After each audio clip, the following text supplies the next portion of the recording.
कहा गया है कि ईश्वर अंश जीव अविनाशी,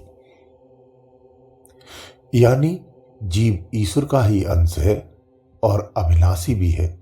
इसकी मृत्यु नहीं होती है। लेकिन यहां सत्य यह भी है कि जीव की मृत्यु होती है। क्यों? इसलिए होती है क्योंकि जो तुम नहीं हो वही तुम हो,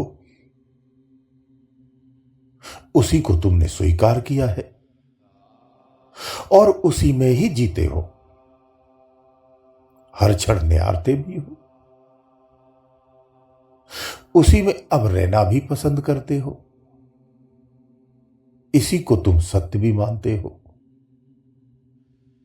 इसी कारण जो तुम नहीं थे वो हो चुके हो।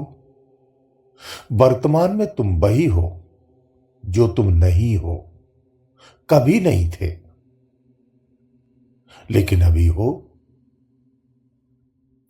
तुम न होकर के भी हो। वर्तमान की स्थिति तुम्हारी यही है, लेकिन जो तुम हो वो स्वीकार्य नहीं है। जो तुम वास्तव में हो और थे, हो और सदा रहोगे, उससे वंचित हो। यानी स्पष्ट है, जो जीव है, जीव से तात्पर्य क्या है? जीव की कई सारी परिभाषाएं हैं ज्ञान की दृष्टि में, लेकिन जब विज्ञान की दृष्टि में जाओगे, वहां से देखोगे तो जीव क्या है? वहां की दृष्टि, जब विज्ञान की दृष्टि से देखते हैं तो जीव है ही नहीं, कदापि नहीं है। लेकिन जीव न होते हुए भी है। जीव है, यह भी सत्य है। तो जो जीव है यही वास्तव में ब्रह्म है। जीव क्या है? जीव एक ब्रह्म है। यह ज्ञान दृष्टि से है, विज्ञान दृष्टि से है। जो केवल ज्ञान दृष्टि से देखता है वो जीव अविनाशी कहता है, जीव को स्वीकारता है। जब विज्ञान की दृष्टि से देखेंगे तो जीव की स्वीकारता नहीं है। इसीलिए कहते हैं ध्यान मार्ग चुनो। ये सब सत्य ऐसे पता नहीं चलते हैं, क्योंकि जो ध्यानी है, जो चक्षु ज्ञानी है, जिसने अपने नैनों से देखा है, वो भी वही बखान करता है जो एक ज्ञानी करता है, एक विद्वानी करता है। इसीलिए ब्रह्म की कभी कभी स्थिति आ जाती है, क्योंकि एक आंखों देखी बात कहता है, एक कथनी की कहावत कहता है। तो इन दोनों की स्थिति को समझने के लिए हमें ध्यान मार्ग पर जाना होता है। दो दृष्टियां होती हैं, समझने के लिए कह रहा हूं, एक ज्ञान दृष्टि और एक ध्यान दृष्टि। ज्ञान दृष्टि से धारणा उत्पन्न हो जाती है, स्वीकारता आ जाती है, लेकिन ध्यान दृष्टि से स्वीकारता भी नष्ट हो जाती है, धारणा भी नष्ट हो जाती है और वास्तविकता आ जाती है, यथार्थ आ जाता है, बाकी का सब हट जाता है। तो ध्यान दृष्टि ही सर्वोत्तम है। हमें इस दृष्टि पर ही रहना चाहिए और इस दृष्टि से ही हमें देखना चाहिए। अगर आप ज्ञानी हैं, ज्ञान दृष्टि रखते हैं और ज्ञान दृष्टि से ही यथार्थ को देखने का प्रयास करते हैं, तो फिर ये बात याद रखो, ये बात हमेशा धारण कर लो, आज से ही कर लो।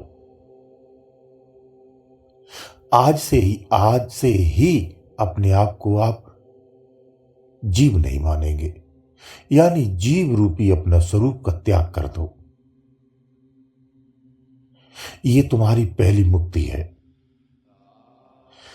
जब जीव रूपी स्वीकारता को नष्ट कर देंगे तो संसार आपको भ्रमयुक्त नहीं लगेगा, संसार से आप दूर होने लगेंगे।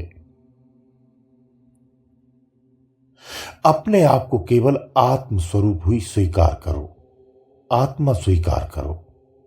जब जीव की स्वीकारता नष्ट हो जाएगी तो आपकी शरीर की भी स्वीकारता नष्ट हो जाएगी। इस प्रकार से हो जाएगी कैसे? जैसे भगवान कृष्ण ने कहा था कि हे अर्जुन, मैं इस अष्टधा प्रकृति को अपना करके इस आकृति में आकर के बैठा हूं, परंतु मैं अष्टधा प्रकृति नहीं हूं। मैं इसमें रहकर भी इससे भिन्न हूं। जो इसमें रहकर के इससे भिन्न का आभास नहीं कर पाता वो जीव है। जो इसका आभास कर लेता है वो जीव है ही नहीं, तो वो आत्मा है। और आत्मा ही फिर सर्वज्ञ यानी परमात्मा है। तो जीव संसार में कुछ है ही नहीं, जीव एक भ्रम है। स्वीकारा है कि मैं हूं। जब बिंदु से सिंधु का निर्माण हुआ तो उस सिंधु में भी मैं हूं का धारणा उत्पन्न हुई। जब मैं हूं को स्वीकारा तो फिर अच्छे और बुरे की धारणा हुई, पाप और पुण्य की धारणा हुई, कर्मों की धारणा हुई। उनमें भी फिर तमाम परंपराओं की धारणा हुई। जब अच्छे और बुरे की धारणा हुई तो सुख और दुख की धारणा हुई। जब सुख और दुख की धारणा हुई तो इससे निवारण की धारणा हुई। जब निवारण की धारणा हुई तो पुनः से अपने स्वरूप की भी स्थिति हुई। अब जब वो स्थिति हुई तो उसी को हम भक्ति के कहते हैं। भक्ति का निर्माण हुआ, यानी स्वरूप और भक्ति दो चीजों की उपलब्धि या उत्पत्ति हो गई। फिर इनका रोल आ गया। जिसने इसे अपनाया तो फिर वो आत्मुखी होने लगा। यानी ये समस्त आपकी धारणा ही है, मैं हूं की धारणा है। दरअसल में ये सब भ्रम है। अष्टधा प्रकृति में आने के बाद भ्रमयुक्त हो जाना ही जीव है। तो जब तक चेतन है, अविनाशी शरीर में बैठा है, उसके आसपास भ्रम की अगर परिधि का निर्माण हो जाता है तो इसी को जीव कहते हैं। तब तक जीव भी रहेगा, क्योंकि अविनाशी अगर अंतर में बैठा है तो उसी से उत्पत्त भ्रम भी अविनाशी ही कहलाता है।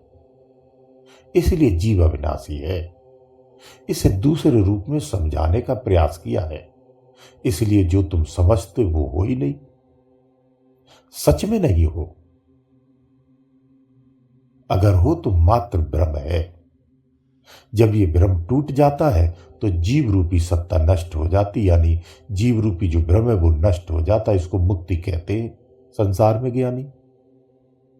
वास्तव में विज्ञान की बिल्कुल स्पष्ट होता, जैसे कभी जब विज्ञान की स्थिति में आप कभी पहुंचेंगे ना तो ये सब सदृश्य है, यानी ये सब भ्रम है। तभी ज्ञानी कभी कभी कह देते हैं कि संसार स्वप्न युक्त है। वास्तव में ऐसा ही है, स्पष्ट है ये।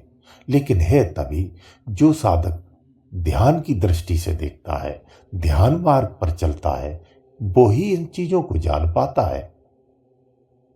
और किसी दृष्टि से इसे नहीं जाना जा सकता है। ये भी पूर्ण यथार्थ है। इसे आपको समझना चाहिए।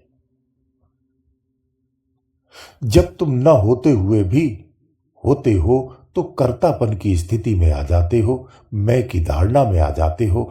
मैं की धारणा में जब कर्तापन की स्थिति आती है तो कर्म बंधन और परिणामों को द्वारा स्वयं को बंधित कर लेते हो। यही भव बंधन है। जो पूर्णतः भ्रमयुक्त है, वास्तव में ऐसा कुछ भी नहीं है।